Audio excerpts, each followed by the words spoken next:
जी अस्सलाम वालेकुम दोस्तों, क्या हाल है जी। उम्मीद करता हूँ आप सब खैरियत से होंगे जी। आज हम आपको एक ऐसी जगह दिखाने जा रहे हैं कि जो आपने शायद इंटरनेट की दुनिया पे इससे पहले ये जगह नहीं देखी होगी। ये जगह डिस्ट्रिक्ट मंडी बहाउद्दीन और डिस्ट्रिक्ट सरगोदा के दरमियान एक मकाम आता है मियानी के नाम से।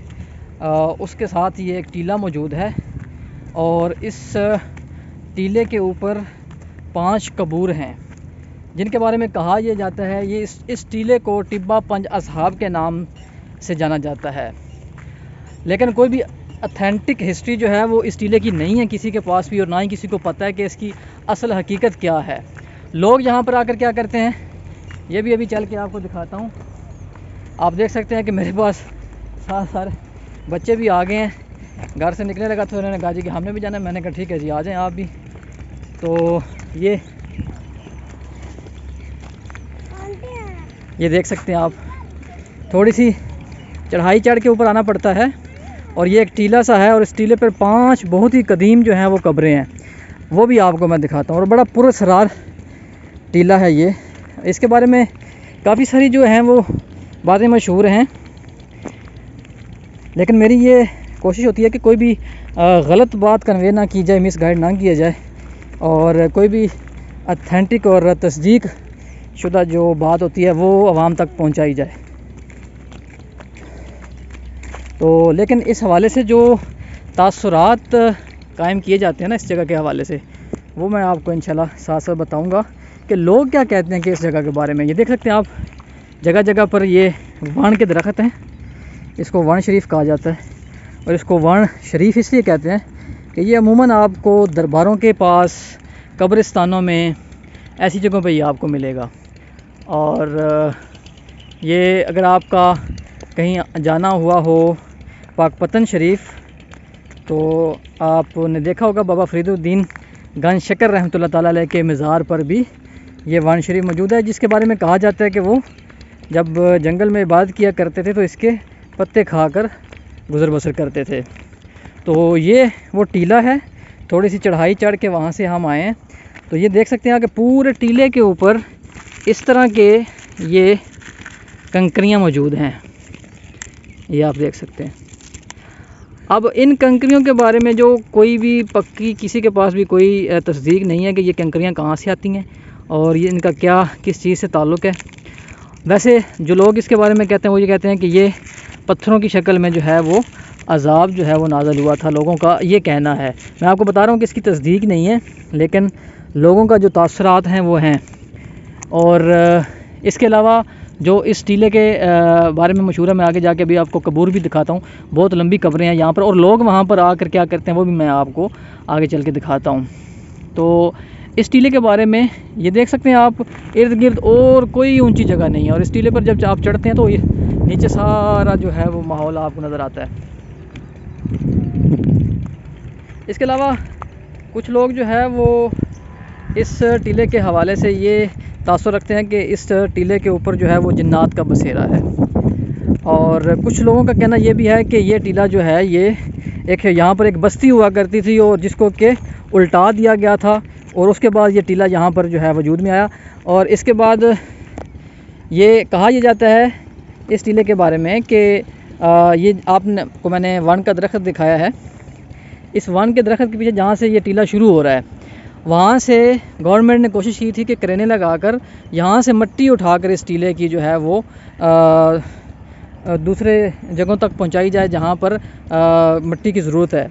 तो जब वो यहाँ पर क्रेन लगाकर मिट्टी उठाने की कोशिश करते थे तो होता क्या था, या क्रेन ख़राब हो जाया करती थी तो या वो क्रेन जो है वो उल्ट जाया करती थी। तो वहाँ से फिर उन्होंने वहीं पर काम छोड़ दिया और कहा यह गया जी कि यहाँ पर कुछ नेक बुज़ुर्ग जो हैं वो तशरीफ़ फरमा हैं, उनकी कबूर हैं, इसलिए फिर वहीं पर काम रोक दिया गया। आप देख सकते हैं कि इसकी इस टीले की मिट्टी भी जो है ना, ये ना पत्थर है और ना ये कच्ची मिट्टी है, ये दरमियाना सा मतलब है कि, और पता लगता है कि ये काफ़ी कदीम जो है ये मिट्टी है। एक ये बड़ा भारी और गोल सा पत्थर यहाँ पर है पड़ा हुआ।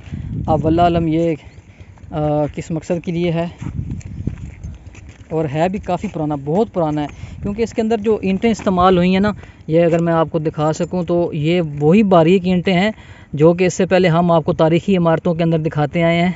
आपने देखी होंगी किला कटास राज में और लाहौर के शाही किले में आपने ये इस तरह की ईंटें देखी होंगी, और ये वही जली हुई ईंटें हैं, पकी हुई ईंटें, बारीक ईंटें। इससे ये मालूम हो रहा है कि ये जो है ना, जो भी है ये चीज़, ये बहुत पुरानी यहाँ पर मौजूद है।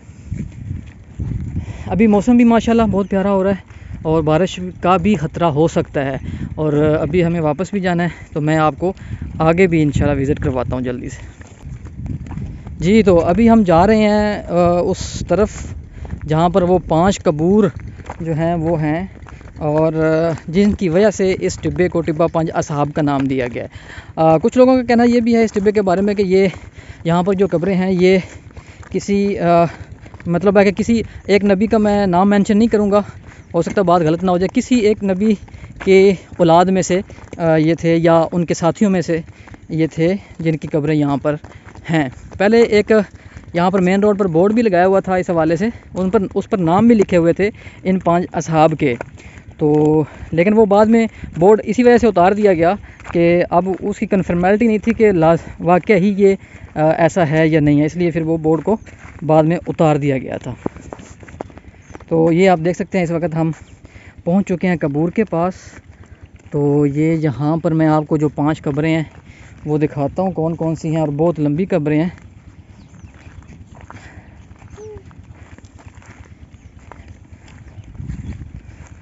अस्सलाम वालेकुम या अहल कबूर, अस्सलाम वालेकुम या वली अल्लाह। जब भी आप किसी कब्रिस्तान में दाखिल होते हैं तो या कबूर के पास से गुजरते हैं तो अस्सलाम वालेकुम या अहल कबूर कहना ये हमारे लिए ज़रूरी होता है, क्योंकि आप जानते हैं कि कब्र वाला जो है वो सलाम को सुनता भी है और आपके सलाम का जवाब भी देता है।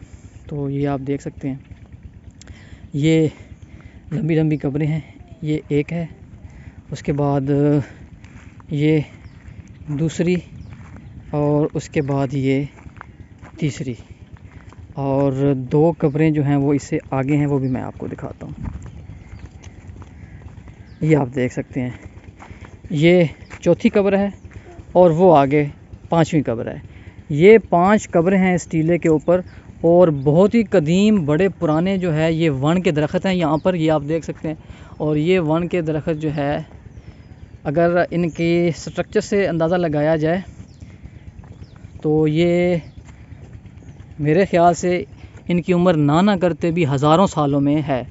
हज़ारों साल पुराने ये दरख्त हैं। आप देख सकते हैं कि कितने पुराने ये दरख्त हैं। इनकी लकड़ी का भी आप अंदाज़ा लगा लें कि इनकी लकड़ी का क्या हाल हो गया है। लेकिन वन के दरख्त के अंदर ये ख़ासियत होती है कि ये फिर भी जितना भी पुराना हो ये हरा भरा रहता है। आप देख सकते हैं ये पत्ते भी इनके ऊपर जो है वो मौजूद हैं। ये वन का दरख्त है, इसको साइंसी ज़ुबान में ग़ालिबन सल्वाडोरा बोलते हैं। ये आप देख सकते हैं, ये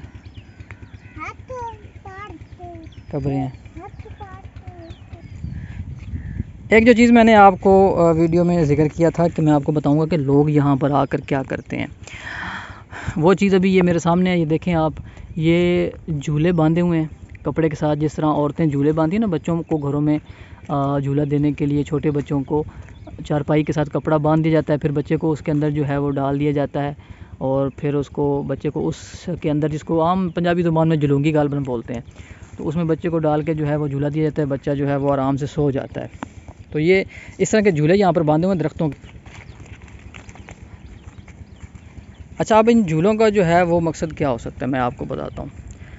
असल में ये लोगों का एक यहाँ पर आकर मन्नत मांगने का स्टाइल है कि लोग यहाँ पर आकर जो है वो ये झूला बांधते हैं, और इस झूले के अंदर मैं आपको दिखाता हूँ कि ये पत्थर डालकर चले जाते हैं। ये पत्थर डालकर चले जाते हैं, और ये ख़ुसूसन वो लोग करते हैं कि जिनके पास औलाद नहीं होती, और वो ये आकर जो है वो इस दरबार पर, ये एक मन्नत मांगने का स्टाइल है, और ये झूला बांधते हैं। झूला बांध कर उसके अंदर जो है वो पत्थर डालकर चले जाते हैं। तो ये लोगों के एक मांगने का स्टाइल है। अल्लाह ताला की ज़ात तो देख रही है ना, तो अल्लाह पाक को पता है कि कौन क्या किस नीयत से किस दरबार पर आया है।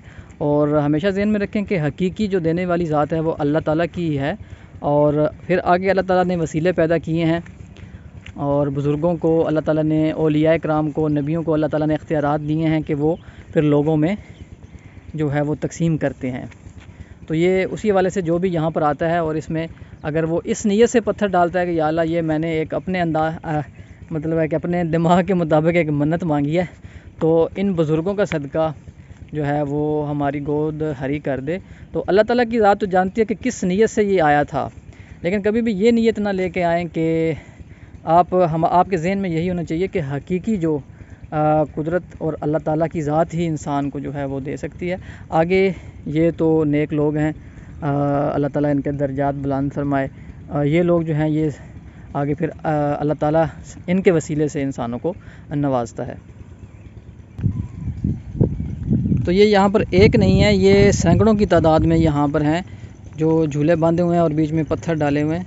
और ये आप देख सकते हैं, ये इधर भी हैं, वो सामने सारे दरख्तों के ऊपर जो है वो यही सिचुएशन है। ये देख सकते हैं आप, ये भी एक झूला बनाया गया है और ये भी है, ये सारे एक ही तर्ज के।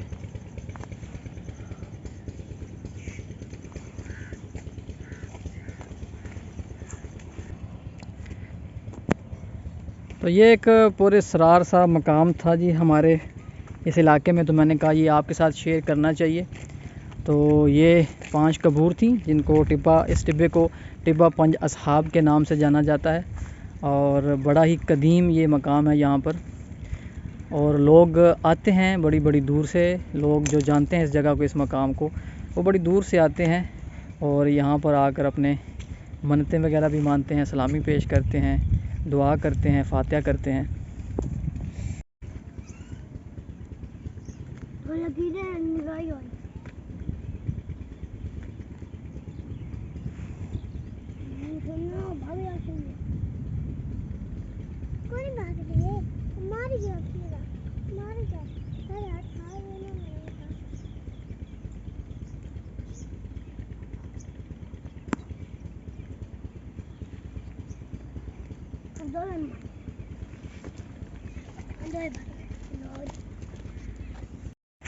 जी तो दोस्तों, कैसा लगा आपको ये टिब्बा 5 असहाब? कुछ इसके बारे में जो थोड़ी बहुत ही इन्फॉर्मेशन मेरे पास थी कच्ची पक्की, वो मैंने आपके साथ शेयर की है। और ये हमारे इलाके में एक बड़ा कदीम मकाम मौजूद था। तो बेटा उधर नहीं जाएं, इधर आ जाएं, आ जाए इधर आ जाए, उधर नहीं जाना, आ जाओ, आप उधर क्या लेने गए हो, आ जाओ।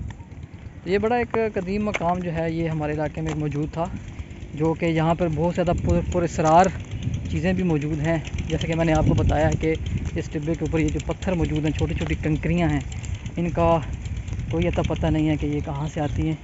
इसके अलावा इन कबूर के बारे में मैंने आपको बताया है और ये भी बताया है कि लोग कहते हैं कि यहाँ पर जन्नात का बसेरा है और हवा माशाल्लाह बड़ी ठंडी प्यारी हवा चल गई है। तो आप बच्चे जो है ना, ये आप आ जाए, इधर आ जाए।